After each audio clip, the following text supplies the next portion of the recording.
আসসালামু আলাইকুম। আমি ঢাকা মিরপুর থেকে এসেছি, নৌবাহিনী কলেজের একজন ছাত্র। আমার নাম মোহাম্মদ ফাওয়াজ। আমি একটি প্রশ্নের সর্বপ্রথম একটি উত্তর দিতে চাই। সেটা হচ্ছে, জামাতে ইসলাম কেন চাঁদাবাজি করে না, কেন কোনো লুটতরাজের সাথে জামাত ইসলাম নেই? মূলত আমি প্রথমে একটি কথা বলে দিতে চাই। সেটা হচ্ছে, আমাদের অন্যান্য দল যদি আমরা দেখে থাকি, গত 53 বছরে আমাকে একটা দল, আপনি আমাকে ইন্ডিভিজুয়াল দেখাবেন যে একটি সেবামূলক প্রতিষ্ঠান কিংবা কর্মসংস্থান তৈরি করেছে? কোনো দল পাবেন না। তাদের আইডিওলজি হচ্ছে নেতার পিছনে নেতাকর্মী ঘুরবে, জয় বাংলা নাইলে জয় বাংলাদেশ জিন্দাবাদ স্লোগান দিবে আর নেতার নাম নিবে। এটা হচ্ছে তাদের আইডিওলজি। জামাতের আইডিওলজি এটা নয়।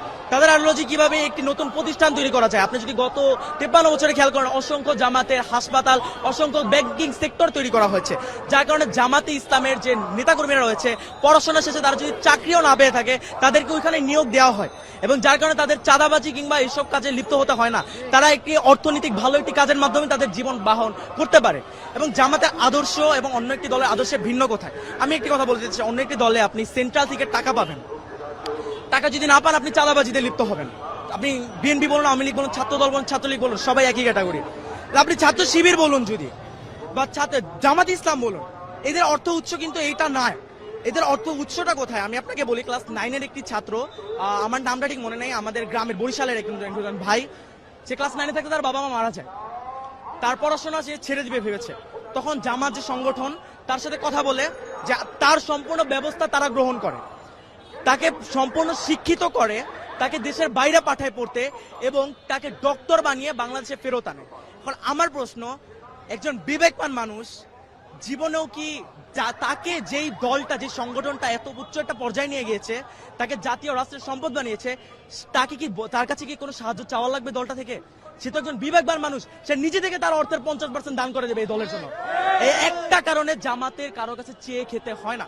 আর জামাতের প্রত্যেকটা নেতাকর্মী যারা রয়েছে, তাদের মাস শেষে একটি অ্যামাউন্ট উল্টা দিতে হয়, জামাতে অনুদান দিতে হয়, এবং সেই টাকা দিয়ে, এই যে আমি যে বললাম প্রথমে, এই ছেলেটাকে পড়িয়েছে, এরকম অসংখ্য অসহায় এবং দরিদ্র ছেলেকে পড়ানো হয়, ছেলে মেয়েকে, এবং এই টাকা দিয়ে, এই আমাদের অনুদানের টাকা দিয়ে। কারণ আমার প্রশ্ন, যেই ছেলে বা মেয়েটা এত কষ্ট করে দলে টিকে থাকার জন্য টাকা দিতেছে, নিজে থেকে, নিজের পকেট থেকে টাকা খরচ করতেছে, তাছাড়া মাস শেষে 2টা করে বই পড়তে হয়, বই পড়ে ওইটার পরীক্ষা ভাইভা দিতে হয়, 5 ওয়াক্ত নামাজ পড়তে হয়, নামাজে সে জামাতে কয় রাকাত পড়তেছে, কয় রাকাত জামাতে পাচ্ছে না, সব রিপোর্ট প্রদান করতে হয়।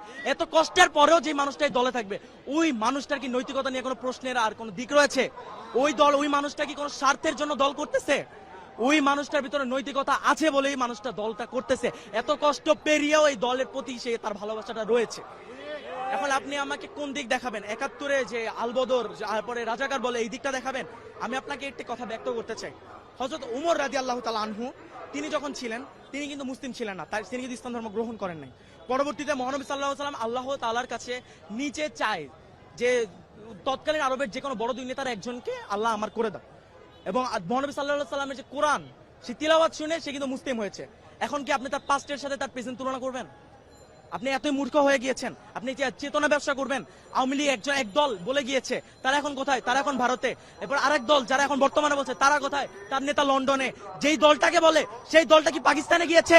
সেই দলটা যায়নি, সেই দলটা ফাঁসির মঞ্চে হাসি মুখে দাঁড়িয়ে গিয়েছে।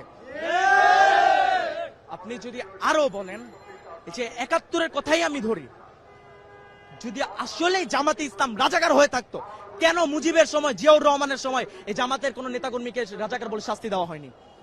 কেন শেখ হাসিনা আসার পর নির্বাচনের দিন তিনি নিজে গিয়ে জামাতের হুজুরের কাছে গিয়ে বলেছে, হুজুর আমাকে দোয়া করবেন আমার জন্য, আজকে আমি নির্বাচনে দাঁড়িয়েছি? সে নিজে গিয়ে হুজুরের কাছ দিয়ে দোয়া নিয়ে আসছে। কেন নিয়ে আসছে? এবং 96-তে সে যখন জিতে যায়, জিতার পরে সে ওই ডিরেক্ট জামাতকে রাজাকার বলে ফেলে। কেন বলে? কারণ জামাত যে ইসলাম, জামাতে ইসলাম তাদের যে মত, সে মতের সাথে একতা প্রকাশ করেনি। কেন করবে? তারা তো ভারতপন্থী। ভারত আমাদের সাহায্য করেছে, কেন করেছে? ইন্দিরা গান্ধীকে যখন প্রশ্ন করা হয়, সে একটি উত্তর দেয়, মাথার এক পাশে ফোড়া হলে আপনি অন্য পাশে ঘুরে ঘুমাতে পারবেন, যখন দুই পাশে ফোড়া হয় আপনি ঘুমাতে পারবেন না। এর মানে কি বুঝতে পারছেন? আপনার যখন দুই পাশে ইসলামিক রাষ্ট্র হবে, তখন আপনি থাকতে পারবেন না। হিন্দুত্ববাদ আপনি ছড়াতে পারবেন না, পুরো বিশ্বে আপনি মঞ্চতে প্রকাশ করতে পারবেন না। সেই কারণে তারা বাংলাদেশের সাহায্য করে। এবং তারা আমার কোন সাহায্যটা করেছে? আমার দেশে কি ওই 40-50 টাকার পেঁয়াজ আর রসুন দিয়েছে, এই আমার সাহায্য?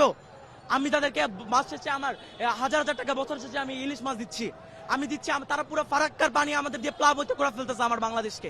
আমরা কোনো কথা বলতেছি না। আরো যদি আমরা দেখি, তারা আমাদের দেশটাকে নিজেদের অঙ্গরাজ্য তৈরি করতে চেয়েছে। আর তারা আমাদের দেশের মাঝখান থেকে রেল বানিয়ে ফেলবে। এমন আমাদের ইতিহাস যা বলে, একটা রাষ্ট্র এরকম ভাবে যখন একটা দেশের মাঝখানে চলে আসে, ওই রাষ্ট্রের ওই ইন্ডিভিজুয়াল ওই জায়গাটা ওই রাষ্ট্রের আওতায় থাকে না, ওইটা যেই দেশের আওতায় চলে যায়, যেই দেশের বানায় ওই দেশের আওতায় চলে যায়। এবং তারা এই ভারতের দালাল ছিল।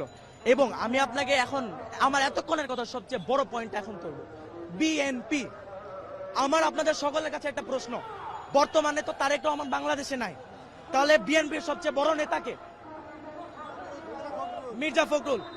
এখন আমি বলতেও হাসি পাচ্ছে আমার, মির্জা ফখরুল যদি দেশের সবচেয়ে বড় নেতা হয় বিএনপির, তাহলে গত 3 মাসে কেন মির্জা ফখরুলকে কোনো টক শোতে কিংবা কেন কোনো মিডিয়া ফেস করতে দেখা যায়নি?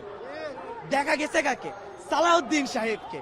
এখন আপনারা যারা পলিটিক্সের ভিতরে আছেন বা থাকেন, তারা জানেন গত 10 বছর সালাউদ্দিন সাহেবকে ভারতে বিলাসবহুল ভাবে 3 স্টার প্লাস রিসর্টে রাখা হয়েছে, তাকে সম্পূর্ণ সুযোগ সুবিধা দেওয়া হয়েছে, তাকে সেটিং করা হয়েছে ভারতীয় দালাল প্রথায়। তাই সে হচ্ছে, আমি নিজের মুখে বলবো, আমি জানি না আমি এটা বলার পর আমি বাঁচবো কিনা, আমি আমি আমি আল্লাহর আইনে আল্লাহর জমিনে দাঁড়ায় বলবো, বিএনপি হচ্ছে ভারতের দালাল, ভারতের দালাল, ভারতের দালাল। এবং যারা বিএনপির ভারতে আর কি সাপোর্ট করে না, যারা রয়েছে, যারা বিএনপির ভারতে সাপোর্ট করে না, যেমন ইলিয়াস আলী, বাবর, তারা এখন কোথায়? আমার প্রশ্ন, তাদের কি বিএনপি কি সামনে আনছে? কেন আনছে না?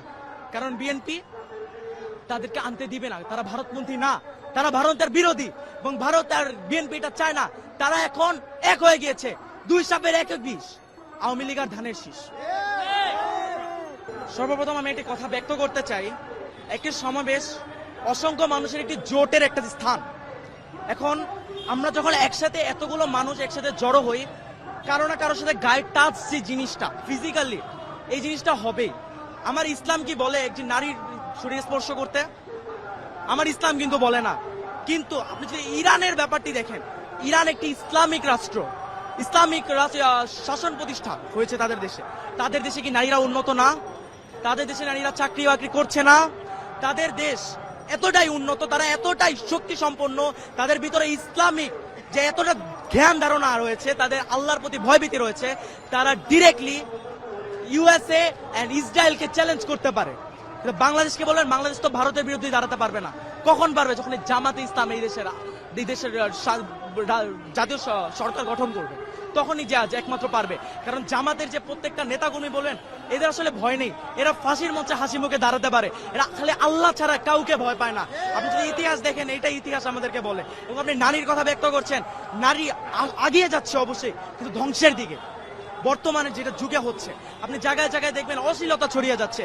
সে অশ্লীলতাকে থেকে মুক্তি পেতে হলে জামাতকে সরকার আনতে হবে। কিন্তু তাই বলে এই নয় যে জামাত আসলে নারীরা অধিকার পাবে না, নারীরা অধিকার পাবে। আপনি যদি হিন্দু হয়ে থাকেন, আপনি আপনার ধর্ম পালন করতে পারবেন, অসুবিধা নেই।